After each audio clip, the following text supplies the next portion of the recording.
I'm going to try my best here to show you how each of these things works together. You have your board and the shield.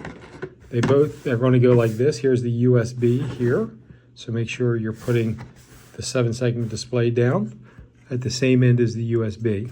So what I'm doing is I'm looking at these pins, I'm aligning them this direction, just kind of easing it down, making sure they're also here as well. You want those two, these guys here, same thing, and then just slowly press it down and make sure they're pressed down together. So it should look something like this when it's done.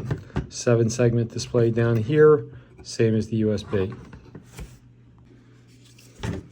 Next one, you have the case here. People ask, is there a difference? There is no difference. Some of these have holes, some don't. They should all have at least 4 holes.